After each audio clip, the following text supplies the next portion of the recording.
Well, greetings, everybody, and welcome to Basic Gospel, a media ministry dedicated to helping you, our listeners, hear, believe, and live in the good news of Jesus Christ. With Bob Christopher, I'm Bob Davis, and friends, we're glad that you're with us today. The phone lines are open, and we'll welcome your calls now at 844-322-2742. If you have a Bible question or a personal issue, don't hesitate, friends. Give us a call right now, 844-322-2742. Good in the U.S. and Canada, by the way. 844-322-2742. Call now, because it's Basic Gospel, everybody, and here's Bob Christopher. Well, thank you, Bob.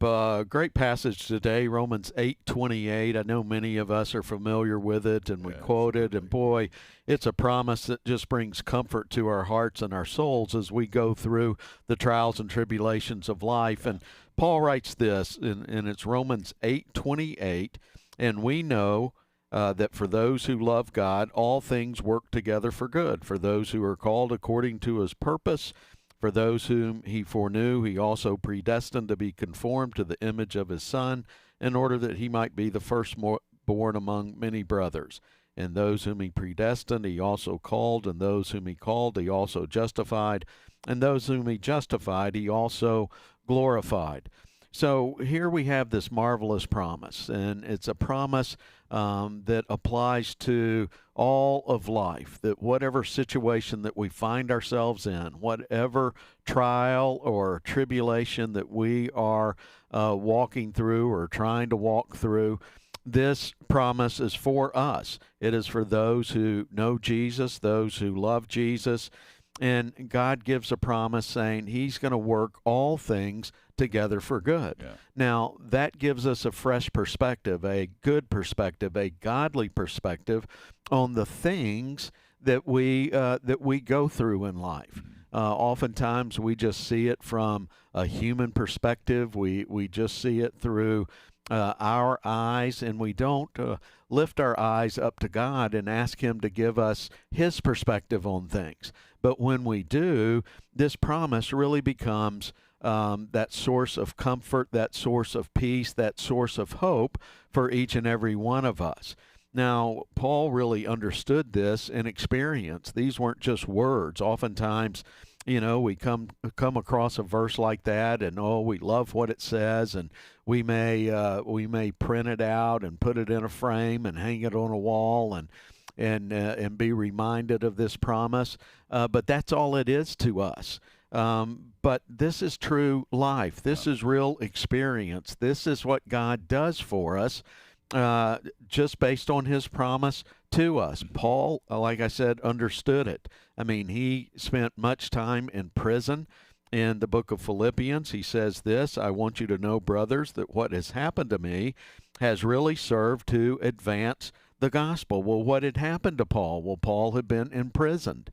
Well, that's not a good situation. That's not a good circumstance. No. That's not something that you long for. Yet God gave a promise that he's going to cause all things to work together for good. So how did God use Paul's imprisonment to advance the gospel of Jesus Christ? And he goes on to say, so that it has become known throughout the whole imperial guard and to all the rest that my imprisonment is for Christ. And most of the brothers, having become confident in the Lord by my imprisonment, are much more bold to speak the word without fear. So how did this situation that Paul found himself in, being imprisoned, how was God working it together for good? For the advancement of the gospel, and to instill boldness and confidence in other believers so that they could speak the word of God without fear. Mm-hmm. We see an Old Testament example of this as well, Bob, back in the book of Genesis. There's the story of Joseph, one of the 12 sons of Jacob, and Joseph was the most favored son. Jacob gave him a beautiful coat. His brothers despised him. He had this dream that all of his brothers were going to bow down to him. He had another dream that not only his brothers, but his mom and dad were going to bow to him as well. And that just didn't go over so well with the brothers. And they despised Joseph, and they were plotting to kill him. And they decided instead of killing him that they would sell him into slavery. And a bunch of Ishmaelites came by, and they were going down to Egypt, and they sold Joseph to these Ishmaelites for 20 silver coins. And they took Joseph down to Egypt and gave him to Potiphar, and he became a slave to Potiphar. Now, that's not a good situation either. That's not something that you want to experience in life, to be sold into slavery, to be hated and despised so much by your own family that they would do such a thing. But that's exactly what they did to Joseph. Well, God knew what was going to be happening. He raised Joseph up. He gave him favor in the sight of Pharaoh and the other leaders there in Egypt, and soon he became second in command, overseeing all the agriculture in that nation. And he was a planner, and he was an organizer, and he planned for the future, and he stored grain in case a famine might come. And sure enough, a famine came along. And that meant his family could die of starvation. So what did he do?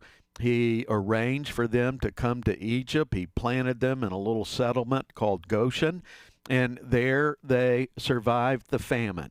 Now, at the end of the book of Genesis, Jacob dies, and they go to Israel to bury him.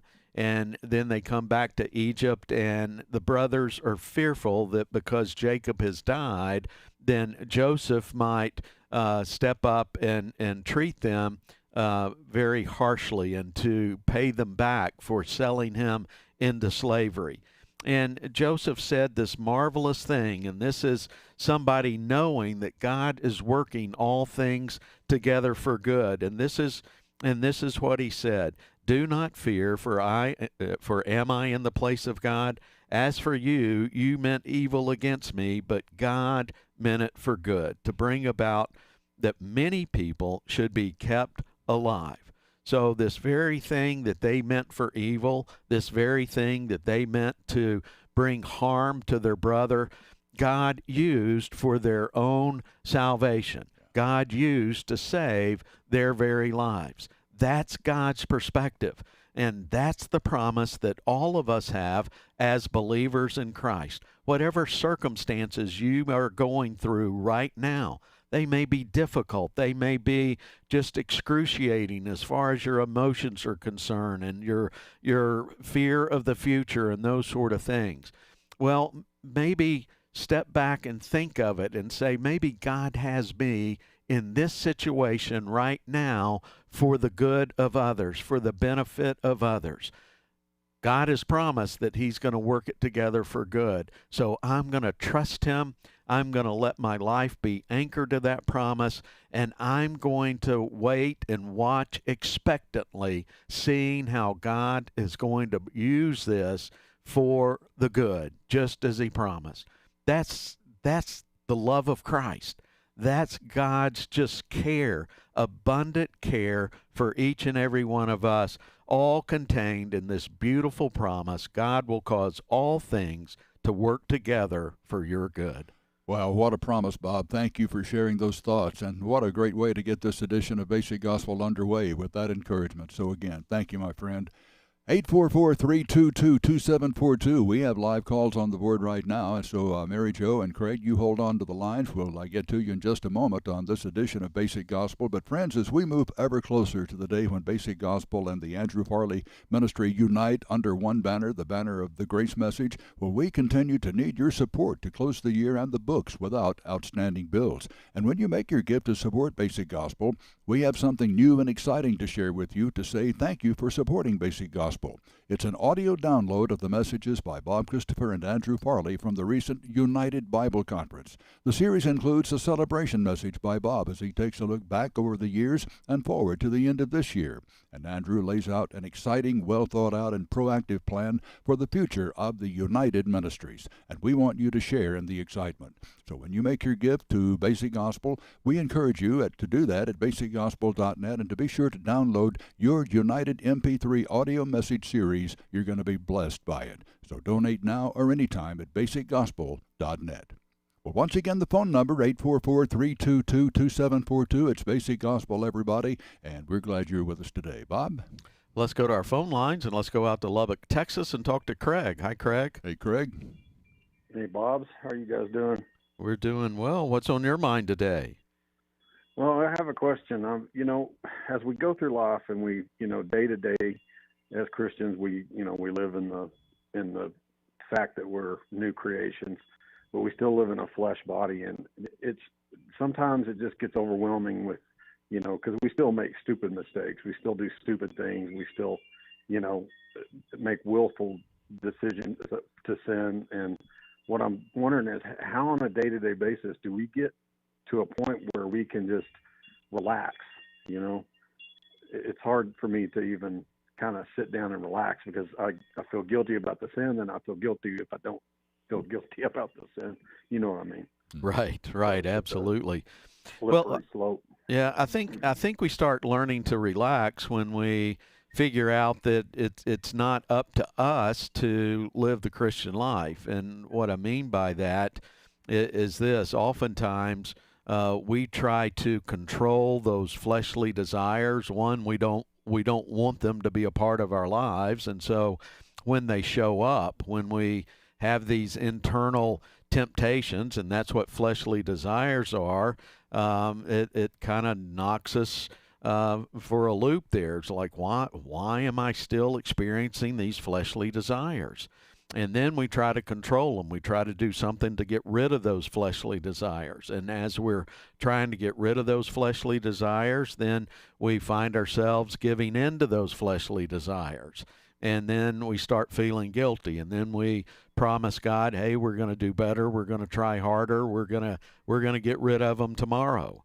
Well, that's just a hamster wheel. I mean, you're just running and running and running and getting absolutely nowhere. So you have to come to the point and realize that the goal of the Christian life isn't to stop sinning. The goal of the Christian life is to start trusting. That's what the Christian life is all about. As Paul said in Galatians 2:20, I have been crucified with Christ. It's no longer I who live, but it's Christ who lives in me. And the life I live in this body of flesh, I live by faith in the Son of God who loved me and gave himself for me. So when we start to concentrate on trusting Jesus, simply walking by faith in Jesus, and that's going to start by resting in his finished work, resting in the fact that all your sins are forgiven, resting in the fact that he died in your place, freeing you from the power and the penalty of sin. So you rest in the finished work of Jesus, and then you start trusting in his resurrected life. And here's what happens as you start trusting. That's your way of life. As you start trusting, you're going to find that you're not gratifying the desires of the flesh. You're not even thinking about those. So that's when you experience real victory in the Christian life. So the admonition from the writer of Hebrews, keep your eyes on Jesus, the author and perfecter of your faith, is something that applies to us today, something that we need to be cognizant of and say, Lord, that's all I want to do. I just want to keep my eyes on you. I don't want to keep my eyes on the desires of the flesh. I don't want to keep my eyes on the sins I've been committing. I simply want to keep my eyes on you. And that's what it means to walk in the Spirit. I got you. So as far as what does that look like daily? It's just you just wake up and say, Lord, I'm yours today, and I'm yours forever. And today I will walk in your life and not mine. Yeah, absolutely. I mean, that's a totally different prayer than probably what you've been praying. I would imagine. I know for me, years ago, I was struggling like crazy, and just every day it seemed like the guilt was just piling on higher and higher and higher, and my shame and the disappointment that I had in myself, those things were huge. But I kept trying. I kept saying, Lord, I'm going to be your guy. And it was a struggle. I mean, just an absolute struggle, and to the point I got to, and I said, I just can't do this anymore. I can't live this way. I just keep on sinning, so I guess that's just my lot in life. So I'm going to go just do that, and hopefully I can find some answers at some point in the future. Well, that's not a way to live. And so I just kind of lost my way, and came to a point and said, Lord, I know you're the answer. I've never doubted that. I know there's something wrong with me as far as my understanding of how the Christian life is supposed to be lived. And I am all ears, and I am open to being taught by your Spirit what the truth is. And at that time, I started learning what the truth was, that first, God made me alive with Christ, that he forgave all my sins, that he took all of that was against me, all that condemned me, and he hung it on the cross. He nailed it to the cross. So there was no condemnation for me. And that's where it began for me. And then I started to learn how to trust the risen Christ to do his thing in and through me. And that became really a life of rest, resting in Jesus at all points. Sounds like simple gospel, simply grace. That's exactly right. That's exactly right. So that's where you begin. You start realizing that I've died to the old way. I've died to things like do not touch, do not taste, do not handle. Those things don't work. I've died to that, and I have been raised to walk in the newness of life. So I'm going to keep my eyes focused on Jesus Christ. So that's your prayer. Lord, I want to keep my eyes on you today. I want to keep my eyes on the fact that you took away my sins. I want to keep my eyes on the glorious truth that you have made me righteous as a gift. I want to keep my eyes on the wonder of the fact that you have made me holy and blameless in your sight, and even more so, that every step I take, you take with me. You take that same step with me because you are alive, living inside of me. And as you begin to focus on him and those marvelous truths, you're going to lose interest in the desires of the flesh, and lose interest in trying to control those things. Why? Because you're going to realize, well, wait a minute. I'm not gratifying the desires of the flesh anymore because of the beauty of Christ's life being lived out through me.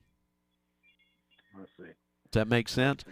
Let me do this. Let me do this, Craig. I write all about this in my book, Simple Gospel, Simply Grace. And I think you will identify with a lot of the stories that I write in there. And I just want to send it to you as our compliments, saying thanks for calling in today, okay? Absolutely. Thank you very much. Hey, you hang on, Craig. And then once you get it and read through a little bit of it, call us back, okay? I'll do that. All right. Thanks, Craig. Thanks for your call. Yeah, good to hear from you, Craig. Yes, indeed. Well, let's go to Mary Jo in Louisville, Kentucky. Hi, Mary Jo. Hi, Bob. Hi, Bob. Hey there. Been missing you lately. Yeah, here I am. Listen, why should we not make vows? VOWS. Well, like making vows to God or that sort of thing, or? Yes. Yeah, because we don't really have the power to bring them about necessarily, and that's what Jesus was saying in the Sermon on the Mount. Do not take an oath by your head, for you cannot make one hair white or black. Let what you say be simply yes or no. Anything more than this comes from evil. So that's it gets down to, do you have the ability to carry out a particular vow or oath that you make? And like I made all kinds of vows to God that tomorrow I'm going to do better. Tomorrow I'm going to be your guy. Tomorrow I'm not going to give in to sin.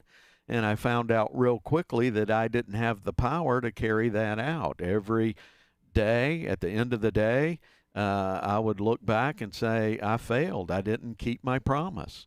And why? Because I didn't have the power to do it. So he's simply saying, let what you say be simply yes or no in Christ Jesus. He's the promise keeper. He's the one that we can trust. So let's keep our eyes focused on him. Okay. All right. Does that make sense?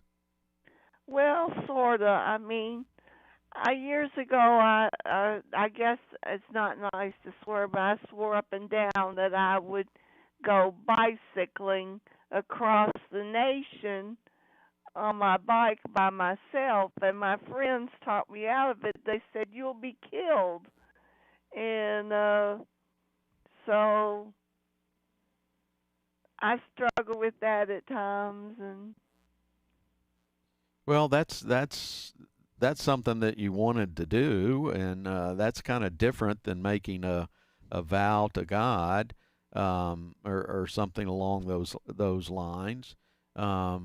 If that was something in your past that you wanted to do, and it just you listened to some friends, and so you didn't step out on that, and just leave it there.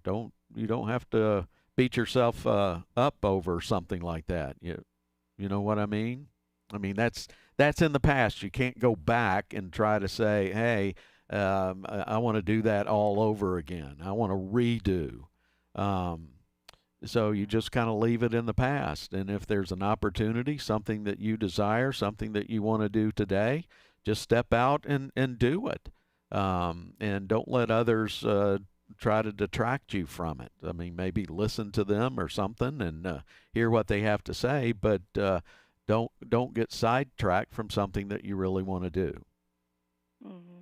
Okay? Well, I messed up my back mountain biking, so it sort of had its own way with me, and yeah, went out the first day on my mountain bike and messed my back up.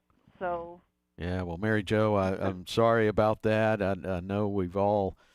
I mean, that's kind of the limitations of our humanity. Sometimes we just can't.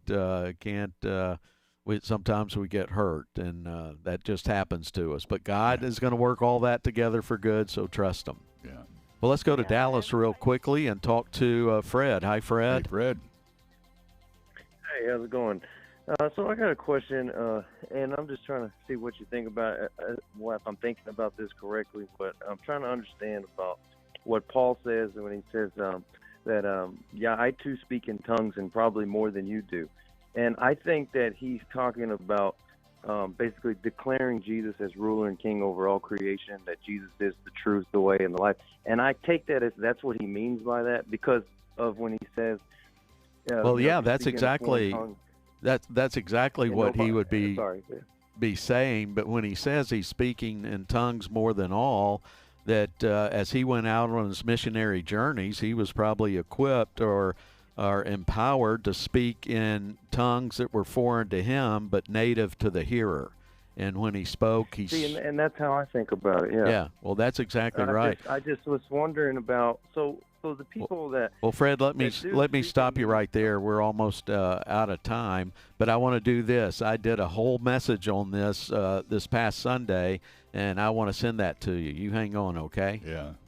Well, friends, if you have remaining questions about the Christian life or need input for an issue you may be facing, give us a call at 844-322-2742.